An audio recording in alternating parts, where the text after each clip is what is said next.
Sveiki, jūs žiūrite laidą Neviešas interesas, su jumis aš Vladimiras Laučius ir mūsų studijos svečias šiandien komunikacijos specialistas Mantas Martišius. Sveiki, Mantai. Labą dieną.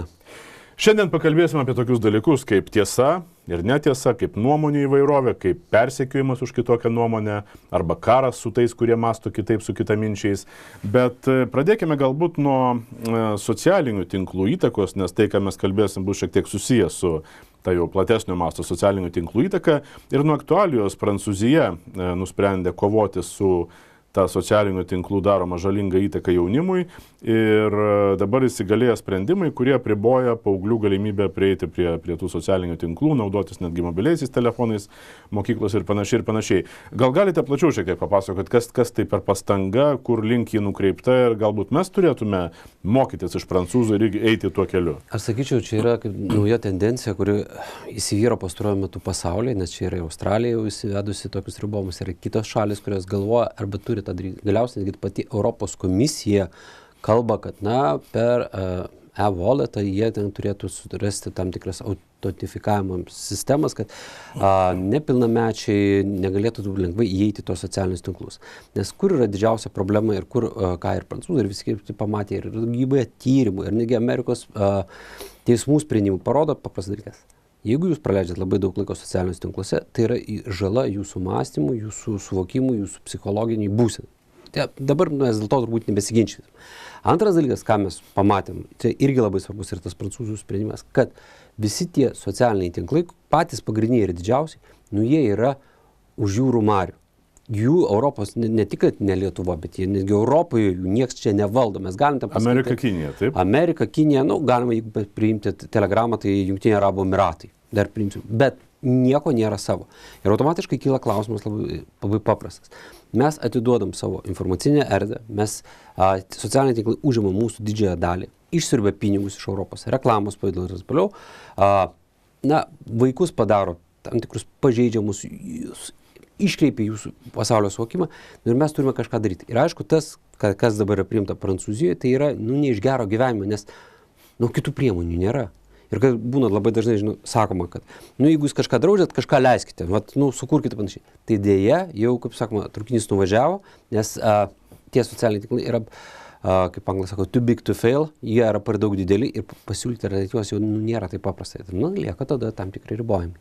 Tai gal ir Lietuva turėtų eiti tuo keliu? Tai Lietuvoje irgi yra tam tikrų pasiūlymų, Seimo nariai, kai kurie siūlo iš tikrųjų labai teisingai, kad reikėtų apsaugant vaikus, padaryti tą ribojimą. Bet kur yra didžiausia problema? Ir čia yra, Prancūzija, aišku, yra didžiulė, G7 šalis, didelė ekonomika, didelė valstybė.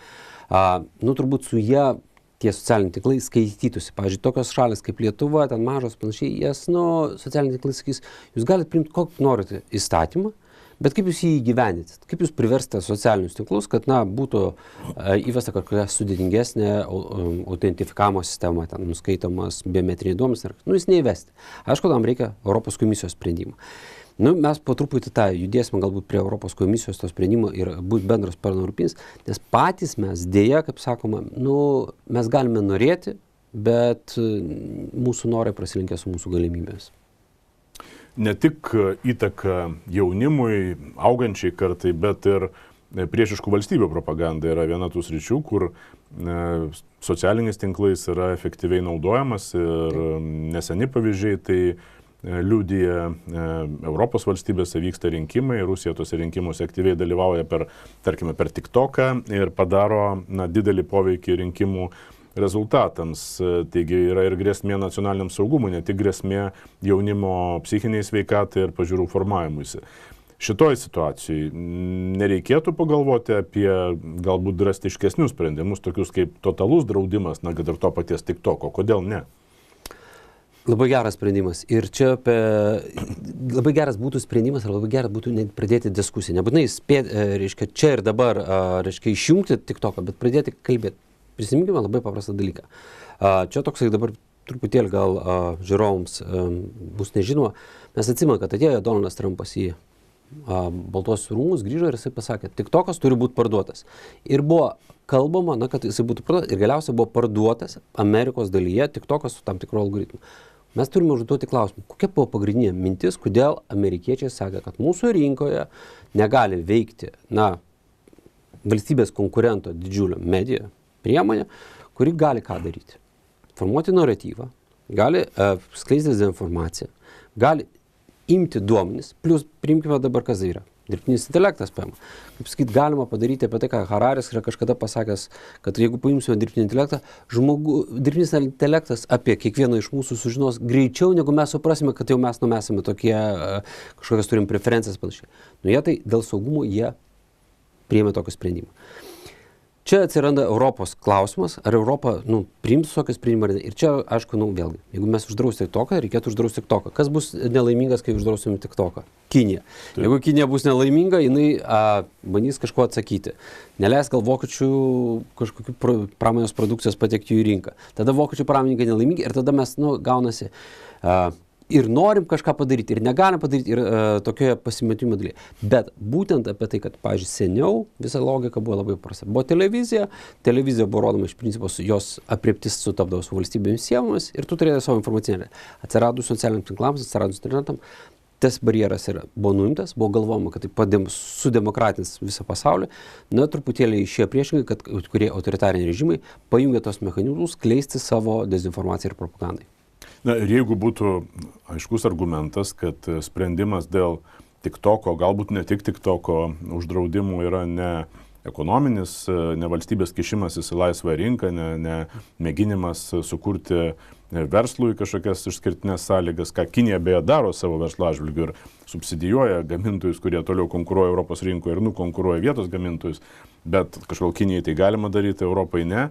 Bet šiuo atveju kalbam apie politinį sprendimą, apie nacionalinio saugumo lygio sprendimą. Taip pat, kad mes neprivalom įsileisti Kinijai užsimanus, jos kokių nors karinių bazių Lietuvoje, lygiai taip pat galim sau leisti neįsileisti Kinijos informacinio karo priemonių į Lietuvą. Tai taip paaiškinę, galbūt mes galim tai padaryti. Mes kalbam, ir vienas dalykas, jeigu mes kalbam apie nacionalinį tam tikrą sprendimą, pavyzdžiui, mes priėmėm sprendimas Lietuvoje, kad TikToko, pavyzdžiui, nėra. Ir čia atsiras jo įgyvenimo klausimas. Jis gali būti padarytas tas dalykas, tas sprendimas, kad bus ribojamas TikTokas, bet jeigu žinot, Lietuvoje negalima, Lenkijoje galima, arba dar kitur Europos Sąjungoje galima, čia gali prasidėti ir Europos komisijoje labai kreivai žiūrėti ir pradėti bylas kelti Lietuvai, plus per VPN-us kitaip apeidinėti.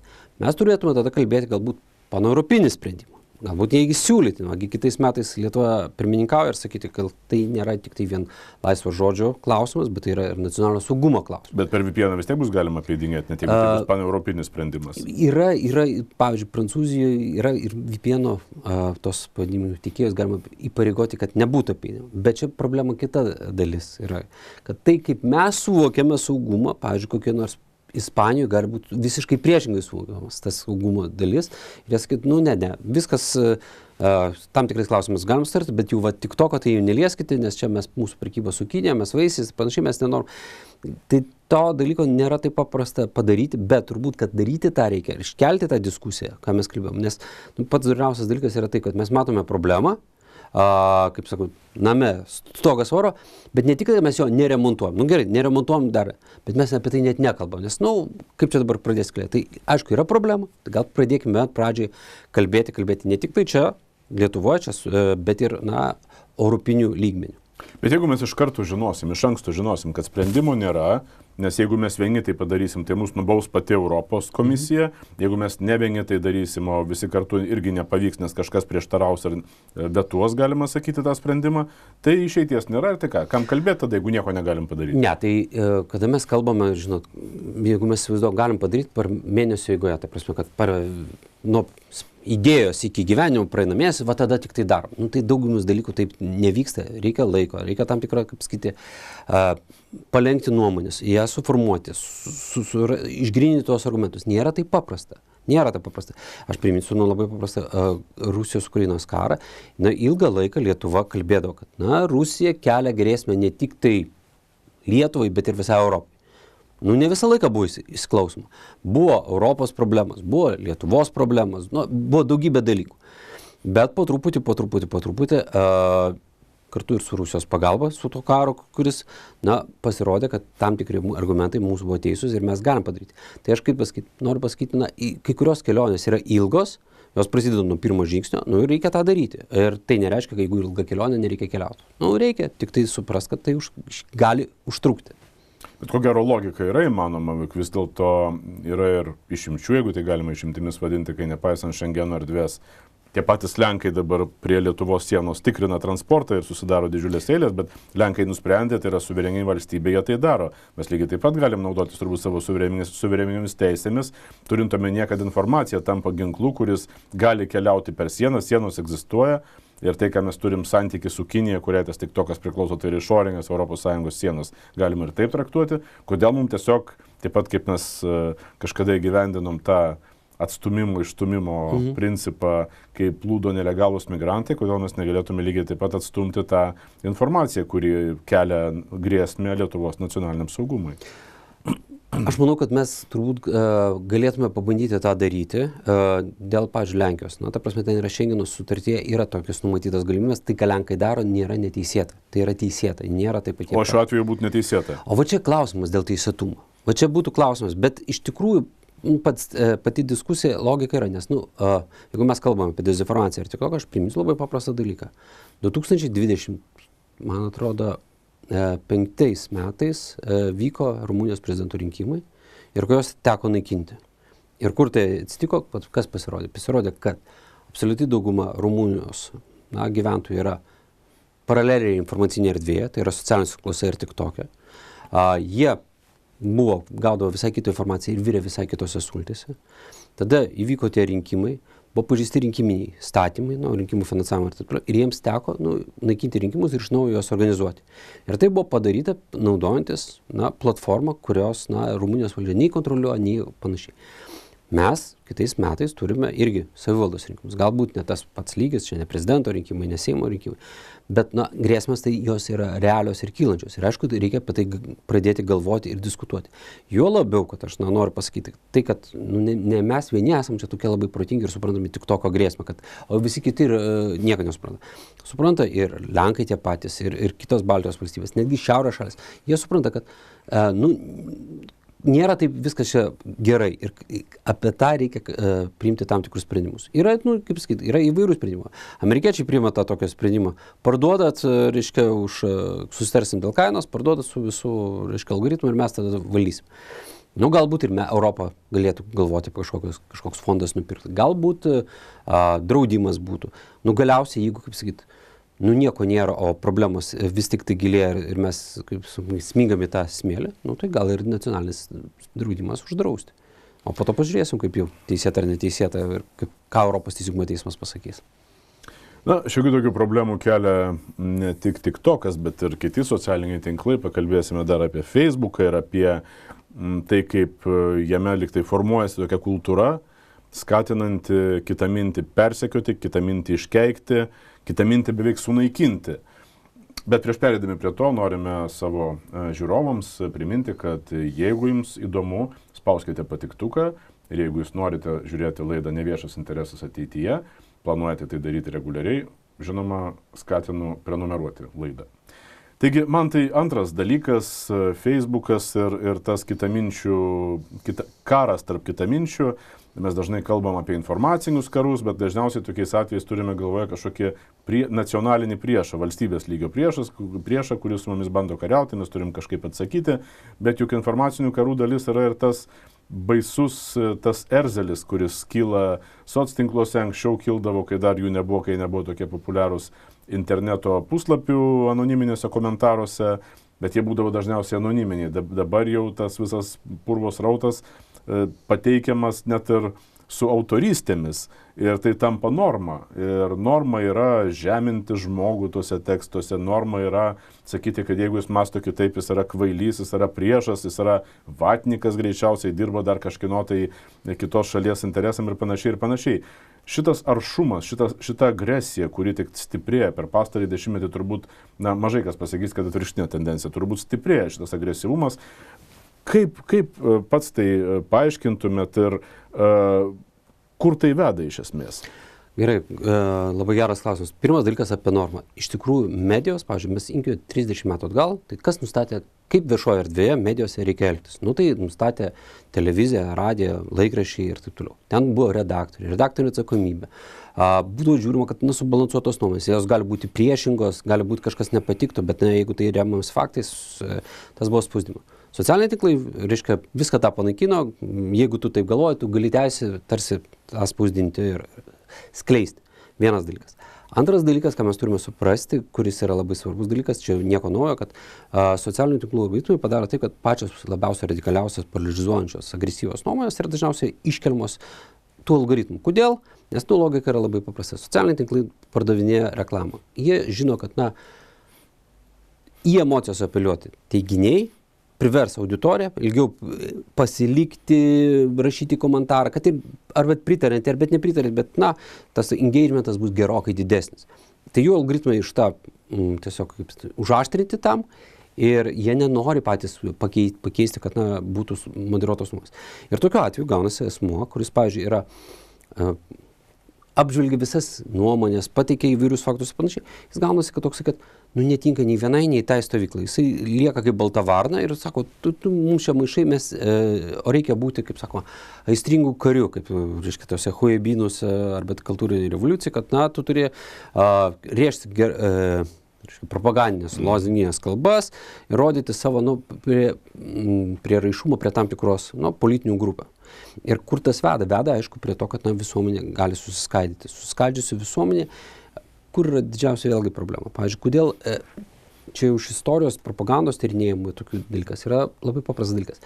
Jeigu visuomenė yra labai stipriai fragmentavusi ir susiskaidžiusi, ji negali veikti bendrai. Nes, vieni, kaip sakoma, vieni nori dirbti, kiti nori ilsėtis, du nesuderinami dalykai, tai ką mes darysime? Ilsėsimės dabar ar dirbsime? Ir tada turi būti, kaip sakoma, plus bendra nuomonė. Bet logika dabar, ką daro? Yra daugybė tų nuomonių, jos visiškai radikalios ir tada visuomenės, valstybės, tolygiai vystytis jiems yra be galo sudėtinga.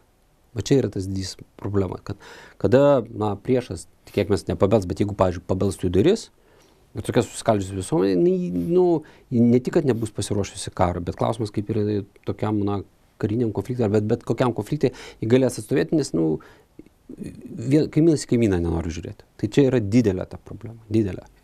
Na, bet jau mes turime tai, kas kurį laiką jau vadinama dviem Lietuvomis Lietuvoje ir viena kitos atžvilgiu tos Lietuvos kuo toliau, tuo aršesnės tampa.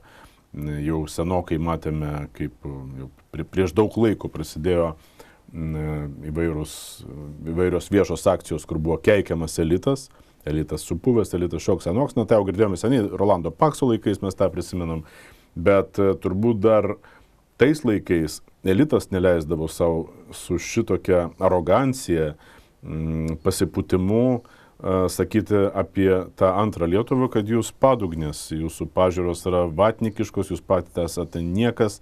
Taip buvo kažkada jau seniai atsiradusi ta žodis runkeliai, bet jis dar buvo pašiepiantis, bet lyg ir švelniai palyginti pašiepiantis. Dabar to švelnumo neliko nei gramo.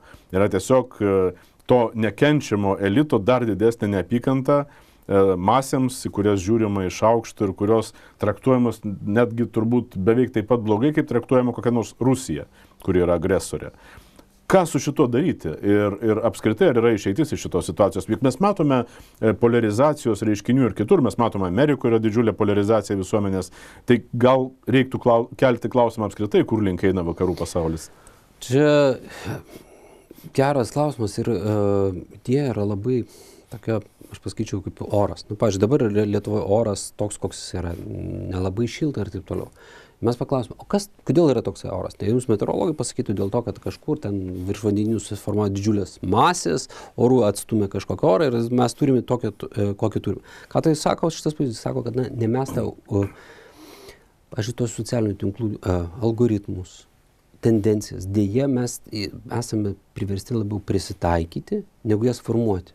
Ir taip, tai, kas vyksta Jungtinėse Amerikos valstijose, kur visuomenė yra nesusiskaldžius ir, pavyzdžiui, žiūrint iš geopolitinės strategijos dalies, tai, pavyzdžiui, Kinijos kokiam generaliniam štabe gali kilti labai paprasta idėja. Mes norime užimti Taivanį, o tai gal padarykime tai, kad Amerika paskęstų savo vidinėse problemose ir ten visi susipeštų tarpusavyje ir jiems tada bus neik į Taivanį. Galima tai padaryti? Mums verta tai padaryti? Verta padaryti. Kaip to galima padaryti? Per socialinius tinklus. Jie nori darydami. Mes grįžtame prie to pačio TikToko, kad galėjo būti labai geras mechanizmas plėsti šitos naratyvus.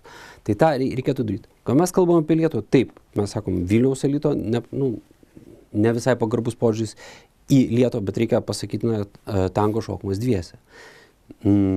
Provincijos žmonės irgi nelabai nori klausytis Vilniaus esančių gyventojų ir sakyti, mes nebesusikalbame. Problema, sakau, kad kada mes turime, socialiniai tinklai tapo televiziją kišenė, kad juos matai tik tai savo individualizuotą turinį ir nematai kito, problema yra klausimas, tada niekas nesusikalba. O ar reikia to susikalbėti? Visuomeniai, kaip valstybei, reikia. Bet pačiam žmogui jisai žino, kaip pasakyti, jam geriau būnant savose įsitikinusi, jisai jaučiasi maloniau ir geriau. Ir čia yra tas didžiulis pavojus, kad, kaip sakoma, kas tau šiuo minutė yra gerai, ilgainiui visuomeniai gali būti blogai. Ir tą reikia, tikrai spręsti. Čia iš karto kyla požiūrio į tiesą klausimas. Jeigu yra diskusija, žmogus joje dalyvauja, vis tiek jis mėgina savo atsakyti klausimą, kurie šitos diskusijos, jeigu tai yra ne jo vieno diskusija su kažkuo, bet jeigu tai vieša diskusija, yra 2-3 nuomonės, jis mėgina pasigilinti ir rasti atsakymą, kurie jo manimu yra teisūs. Galbūt tai nėra galutinė ir jau neskundžiama tiesa, bet kurie arčiau tiesos. Ir jis savo susidaro tą nuomonę. Vėliau susidaro nuomonę kitų klausimų, vėl man to galbūt ta pati grupė teisūs. Tada jau atsiranda tai, kas vadinama įsitikinimais, tada jis tampa šalininku tos grupės, bet jis gilinasi. Jis supranta, egzistuoja toks dalykas kaip tiesa, kartais net ir tie, kurių pusėje jis yra, jis matys, kad jie neteisūs arba ne visai teisūs, bet jis vis tiek orientuosis į tiesą. Kas vyksta dabar, apskritai atrodo pamirštama, kad toks dalykas kaip tiesa yra svarbiausias principas, kai mes kalbam apie diskusiją, apie kitokią nuomonę, apie oponentą, apie bendravimą galų gale. Atrodo, nebereikia net bendrauti, tiesiog visi jau iš anksto žino, ko jie nori, kieno jie pusėje yra, o kurioje pusėje tiesa neberūpi. Ir kai matome, kad jau tai seniai yra būdinga Rusijai, iš komunikacijos specialistų apie tai jau prieš 14 metų yra labai gražiai rašęs toks Peteris Pomerancevas, kuo skiriasi dabartinės Rusijos režimas, Putino režimas nuo sovietinės Rusijos. Sovietų Rusija irgi užsiėmė propagandą, ideologiniais karais su Amerika, bet jie mėgino įrodyti, kad jie teisūs. Jie pripažino, kad tiesa yra ir sovietams buvo labai svarbu įrodyti, kad tos objektyvios tiesos atžvilgiu jie yra arčiau jos negu jų oponentai, kapitalistai ir panašiai ir panašiai. Jie ten ir moksliniais argumentais rėmėsi, marksizmas jų buvo mokslinis, visa šita jų teorija. Vis tiek, jų ideologija buvo grindžiama argumentais, jie orientavosi objektyvę tiesą. Putino režimo objektyvi tiesa visiškai nereikalinga.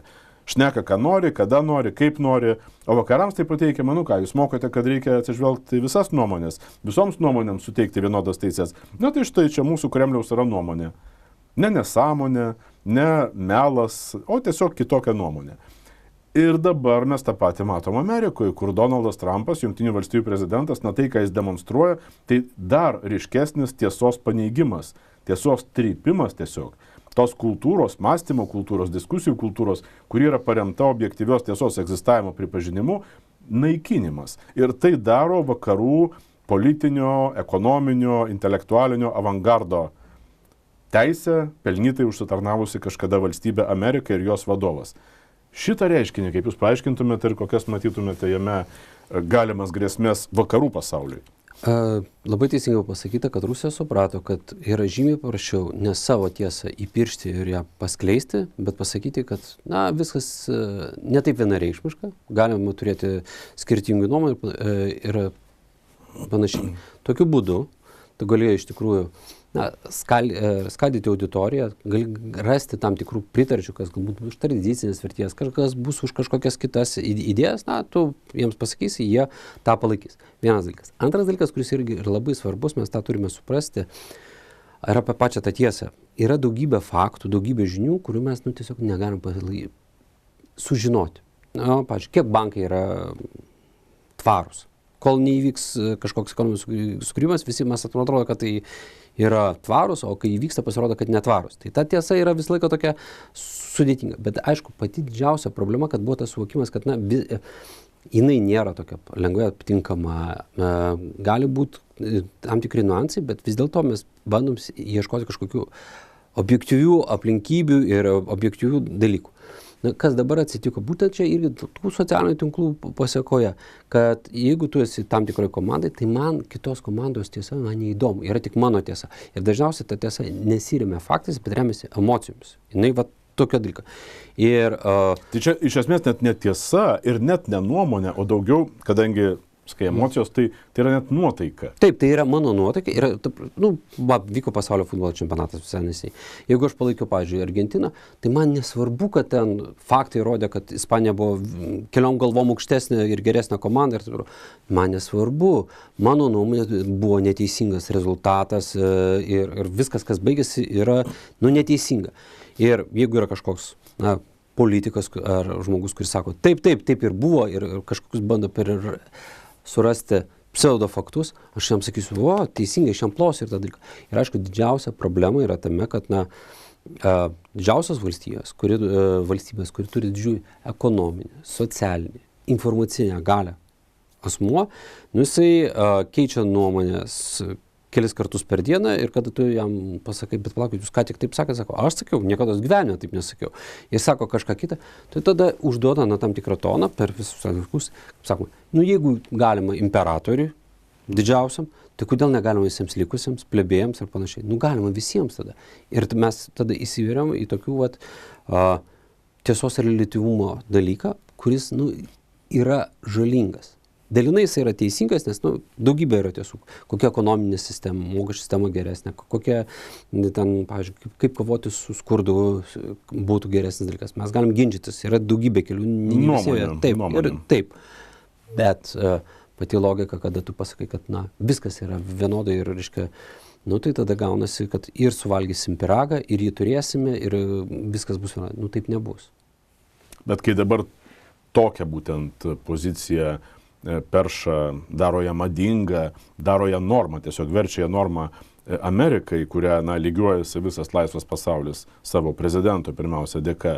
Tai kaip atrodo, ar mes netapsime irgi panašia valstybė, lygiuodamėsi Jungtinių valstijų prezidentą, kur tiesa nebevaidins jokio vaidmens, ar irgi taip pat vieną dieną bus viena nuomonė, kitą dieną kita ir sakysim, tai normalu. Aš visą laiką sakiau, kad iš Jungtinių valstijų ateina labai daug dalykų. Technologinis progresas, technologinės mados, tam tikri muzikinės mados, džiazas, rokas, daugybė dalykų. Ir aišku, ir politinės mados. Tas, kas, reiškia, kaip Amerikoje, pavyzdžiui, polarizacija, tas susvetimimas, jisai yra, jisai ne šiandieną ir ne vakar atsirado Jungtinėse valstijose. Bet per socialinius tinklus, per medijas, jisai po truputį, kaip sakyti, nubanguoja į likusią pasaulio dalį. Pasižiūrėkit, kas vyksta Prancūzijoje. Praktiškai irgi šalis yra skilusi į tą nacionalinio fronto Marine Le Pen tos palaikytus ir vos ne visus kitus. Ir po truputį Le Pen auga. Ir daugelį kitų sričių. Lygiai taip pat Lietuva nėra išimtis. Lygiai taip pat pas mus irgi po truputį tai, kas vyksta ten, užduoda tam tikrą toną. Nes, pabėgti nuo pasaulinių tendencijų mums nelabai išeina. Tai mes turbūt labiausia mano tikėjimas, kad, jeigu, kaip sakyti, pasitaisys oras tenai, tai po truputį ir pasitaisys pas mus. Bet labai rasti daug gerų sprendimų, kad mes čia viską pataisysime patys ir rasime tokius sprendimus, nepataisius pagrindinio šaltinio, tai kas ten yra, gali nepavykti. Ačiū Mantai ir mūsų žiūrovus kviečiu prenumeruoti kanalą ir jei buvo įdomu, spausti patiktuką.